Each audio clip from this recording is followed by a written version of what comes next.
жамағат, жалпы біз Аллах Тағаланы лайықты деңгейде тани алмаймыз. Аллах Тағаланың бізге қарай қойған заңдылықтарын жақсы танымайынша. Мысалы, иман сабақтарында Аллах Тағаладан басқа тәңір жоқтығы, серігі жоқ жалғыз екендігі үйретілгеннен кейін, ол Аллах Тағаламен біздің екі арадағы байланысымыз, біздің Аллах Тағалаға бойұсынуымызда. Егер осы бойұсыну әлсіреп, еркелеп,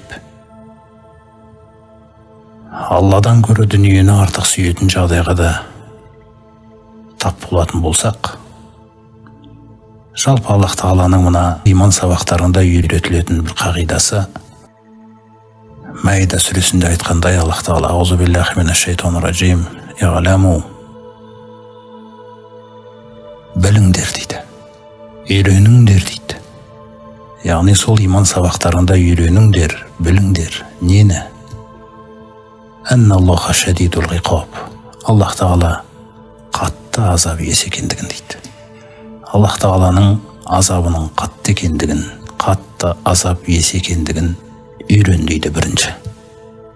Біз бұл нәрсені үйренбей, екінші қанатына кетіп қалғанбыз. Жаңағы мәселенің сол аятта айтылғандай, «Ва анналлаха ғафурур рахим».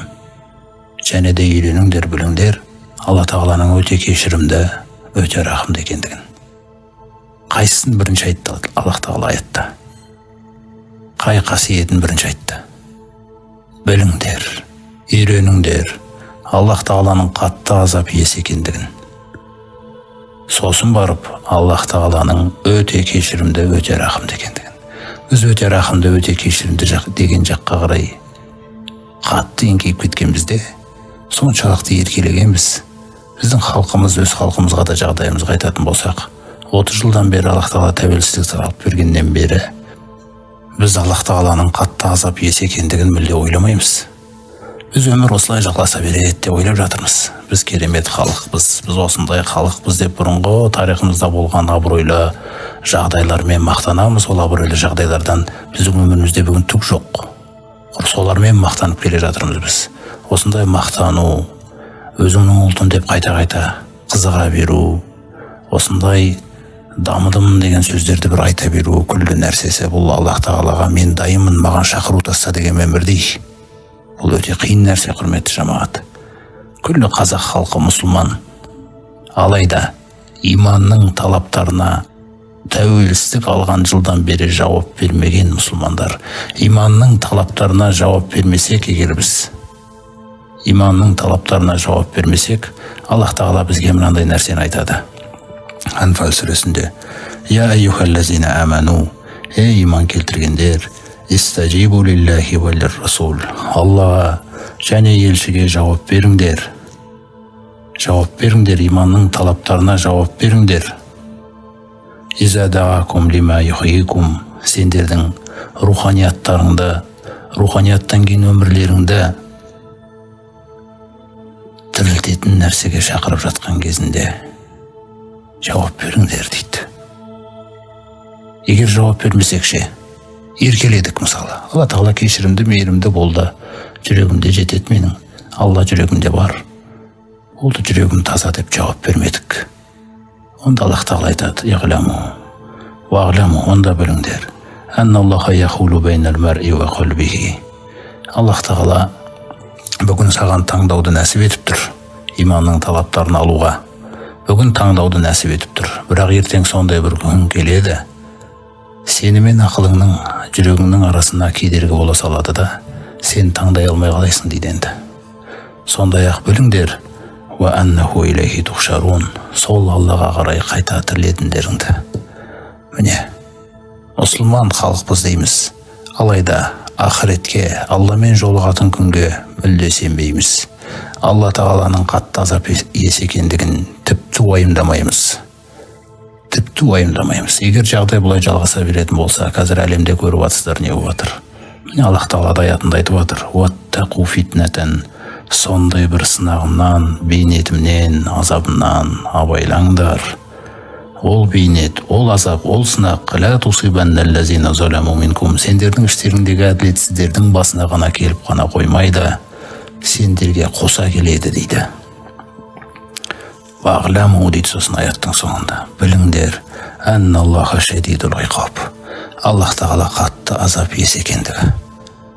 Міне, сондықтан бүгінгі күні мына Аллах тағаланың үлкен сынағы жүріп жатыр әлем бойынша. Әрбір елдің ел басынан бастап, анау балиғатқа жаңа толған ұлы қызы күллісі қазір Құдайға сыйыну керек. Алла тағалаға сыйыну керек. Осы Аллах тағаланың қатты азап иесі екендігінен қорқу, мәмілесі жасалу керек қазір. Алла тағалаға бұл нәрсені алып тастау оп-оңай. Алып тастау оп-оңай. Бірақ секунд Аллах тағала алып тастайды бұны. Егерде жығылған халық болса. Аллах тағала егерде жаңағындай сынаға келетін болса, жаппай келген нәрсеге жаппай сыйыну деген нәрсе бар, құрметті жамағат. Өзіміздің ғұрыпта тасаттық деген нәрсенің өзі, тасаддақа деген арабтың садақа беру, мал салып Аллаға күллісі жалбарыну деген нәрсе бар. Кезінде Юнус пайғамбардың қауымын мысалға келтіретін болсақ, ол қауым, Юнус пайғамбардың қауымы өзі жалғыз қауым, бүкіл адамзат тарихында болған жалғыз қауым жаппай иманға келген. Жаппай иманға қашан келді олар? Юнус пайғамбар оларға Алла тағаланың жолдауын жеткізіп, алейхиссалам, сөйтіп олардан кетіп қалған кезінде Аллах тағала олардың басына осындай қара бұлтты төндірді. Жағдай өте қиын болды, құрметті жамағат. Міне, Аллах тағала сол жайында Юнус сүресінде айтады: «Фәләулә канат қариятун аманат фанафаха имануха илля қаума Юнус». Адамзат тарихында міне иман келтіріп, имандары толық өздеріне пайда берген бір халық бар болса еді, ол тек қана Юнустың қауымы дейді. Қашан иманға келді олар? Ләммә аману. Оларға Аллах тағала бастарына қара бұлтты төндірген кезде күллі халыққа Аллах тағала таңдау салды жүрегіне. Сыйын маған деген. Не бізге де салып тұр қазір. Әркімнің жүрегіне салып жатыр. Тек қана еш нәрсені ұқпайым, тәкаппар болам деген ғана қазақ болмаса, күллісіне салып жатыр Аллах тағала сыйынуды. Бұл өте үлкен жаппай дәрежеде жасалу керек.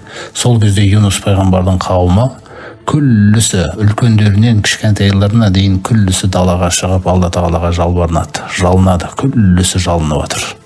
Міне, шын мәніндегі жалынуда, шын мәніндегі жалыну, құрметті жамағат. Соншалықты жалынған, тіпті олар аналарын емізіп атқан сәбилерінен айырып тастаңдар. Сәбидің де даусы шықсын Аллаға қарай дейді. Қорадағы малдарға, жылқыны құлынынан, сиырды бұзауынан, қойды қозысынан, ешкіні лағынан айырып тастаңдар.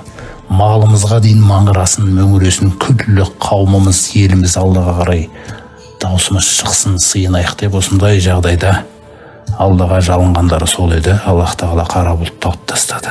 Кашафна анхум азабал хизи фил хаяти дуния. Дүние тіршілігінде бастарына келе жатқан қорлау азабын алып тастадық дейді. Иманға келгендері себепті. Сөйтіп, уаматтағнахум илахин. Оларда өте жақсы бір өмір жасаттық дейді. Осындай нәрсені Аллах тағаланың бізге жасай салу оңай. Ол өте кешірімді, өте мейірімді. Тек жетпей тұрған нәрсе қазір сол. Осыған дейін біз неше түрлі жаңағы ғылым, медицина тұрғысынан дамығанда да ауруларды емдеудің жолдарын, дәрілерін қарастырып, сонымен жақсы бір ем болып, сондай жағдайлар болып жатқан. Қазір Аллах тағала сондай нәрсені жіберді, сондай нәрседі жіберді. Дәрілерің қауқарсыз, оған байланысты. Міне, денсаулық сақтау министрінің өзіне дейін қазір сәждеге жығылып, Құдайым бір дәріңді маған бере көр, үйрете көр деп сыйыну керек қазір. Құр ғылым университеттегі диплом қазір көмектеспейді. Қазір беріліп жатқан протоколдың өзінде мынау көмектеспесе, мынау көмектесіп қалар деген мазмұн тұр. Ол протоколға Аллах тағаланың берекесі керек. Аллах тағаланың рұқсаты қалау керек. Сол нәрсені біз жалынып сұрау керекпіз, бәріміз. Бұл індет емі табылғанша Аллах тағаланың оба секілді бір сынағы. Қалаған құлына азап қылады, алайда иман иелеріне Аллах тағала бұны рахым қылады дейді. Рахым қылады бұны. Міне, ол рахым иман келтіргендерге. Осы күнге дейін Алла тағаласына сәждесін жасап жүрген иман келтіргендерге бұл рахым. Рахымнан басқа нәрсе емес бұл. күнәсінен толыққанды нөл қылып тазартатын нәрсе. Міне, оның жазылғанына да, жазылмай ажалы сәйкес келіп дүниеден осып кетіп жатқандарға да Аллах Тағала осындай үлкен дәрежелерді сыйлайды. Бірақ күллі халық ретінде қазір сыйыну керек. Өйткені біз көп мақтанып кеттік, көп құтырып кеттік біз. Біз күллі қабілеттерімізді сахнаға шығарып, не бір нәрселерді жасап, қолымыздан біздің мынандайы келеді деген бүкіл әлем осындай жағдайда болып жатыр қазір. Күллі әлемге Алла Тағала қазір есін жиғызатын осындай нәрсе істеп жатыр. Алла Тағалаға бұл оп-оңай алып тастау бұл нәрсені. Өзі Құранында айтқандай: «Ва и ямсаскаллаху бидуррин фала кашифа лаху иллаху». Егер де Аллах Тағала саған бір зиянды тигізіп, сол зиянды ұстаса, ол зиянды Аллахтан басқа ешкім сенен алып тастай алмайды дейді енді. «Ва ин юридка би хайрин». Ал Аллах Тағала саған жақсылықты қаласа, фала родда ли фадлихи. Оның кеңшілігін ешкім кері қайтара алмайды. Ол сол кеңшілігін, шипасын, емін, рахмын юсибу бихи ман яшау мин ғибади. Қалаған құлдарына қарай түсіреді, дөп түсіреді дейді. Ва хуал ғафурур рахим. Өйткені ол өте кешірімді, өте мейірімді. Аллах Тағаланың қатты азап иесі деген заңдылығы жұмыс жасап жатқан болса, оны тек қана енді ол кешірімді, өте мейірімді деген заңдылығы ғана алып тастай алады басымыздан. Ол үшін не істейміз десек, мынау аятты осы жерге айтайық. Анфал сүресінде Аллах Тағала айтады: «Аузу биллахи минаш шайтанир раджим. Ва ма кана Аллаху лиюғаззибахум ва анта фихим». Ей пайғамбар, Аллах Тағала сенің қауымыңды азаптамайды, сен олардың ішінде жүргенге дейін. Яғни сен оларға Аллах Тағаланың аяттарын оқып, ескертіп, сенің міндетің аяқталғанға дейін. Ал енді пайғамбарымыз саллаллаху алейхи қазір жоқ. Онда қалай болды? Шешімі қалай дейтін болсақ, Аллах Тағала айтады: «Ва ма кана Аллаху муғаззибахум». Сондай-ақ Аллах Тағала оларды азаптаушы емес. «Ва хум ястағфирун». Егер олар Аллах Тағаладан кешірім сұрап, тәубелеріне келіп, сыйынып жүрген болса дейді. Барлығы.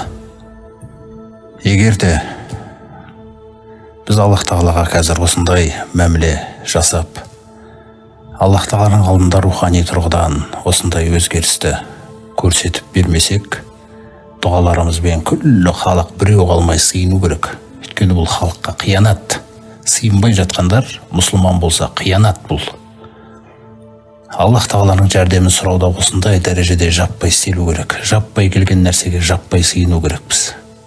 Сондықтан Аллах Тағала Фурқан сүресінде айтады: егер сыйынбайтын болсақ, жалынбайтын болсақ, Аузу биллахи минаш шайтанир раджим. Қул, ей пайғамбар, айт оларға: ма яғбау бикум робби. Менің Раббым сендерді несіне керек қылсын? Лаула дуғаукум. Жалынған, сыйынған дұғаларың болмаса дейді. Фақода кәззабтум. Егер сыйынбаған болсақ, елшінің сөздерінде, Құранның аяттарын рухани тұрғыдан иманның талаптарына берілмейтін болсақ, онда біз күллі нәрсені өтірікке шығарғандай боламыз. Міне, өйткені немқұрайды қараудың өзінің ар жағында не жатыр? Фақода кәззабтум. Өтірікке шығардыңдар. Сол себепті фасауфа якуну лизама. Соңыра күнәларыңның жазасын міндеттейміз бастарыңа дейді. Ал енді сыйынып, тәубамызға келіп жатсақ, жаппай халық деңгейінде, онда Аллах Тағала Ниса сүресінде айтқандай: Аузу биллахи минаш шайтанир раджим. Иллаллазина табу. Әрине, тәубаға келгендерді айтпағанда, ва аслаху, рухани жағдайларын түзеткендер, ва атасаму билла, сөйтіп Аллаға деген иманға жармасқандар, ва ахласу динахум лилла, Аллаға діндерін ықыласпен атқарғандар, фа улайка мағал муъминин, міне бұлар муъминдермен бірге болады. Ва сауфа ю'тиллахул муъминина ажран азима. Соңыра Аллах Тағала иман келтіргендерге ұлы сыйлығын береді дейді, өте үлкен зор сыйын береді дейді. Сондай-ақ ма яфалуллаху би азабикум. Аллах Тағала сендерді несіне азаптасын? Ин шакартум ва амантум. Егер де шүкіршіл болсаңдар, және де иманға келсеңдер. Ва кана Аллаху шакиран алима. Расымен де Аллах Тағала құлдарының шүкірлігін бағалаушы және әркімнің жүрегіндегі түзеліп жатқан иманын, жағдайын білуші ғой дейді.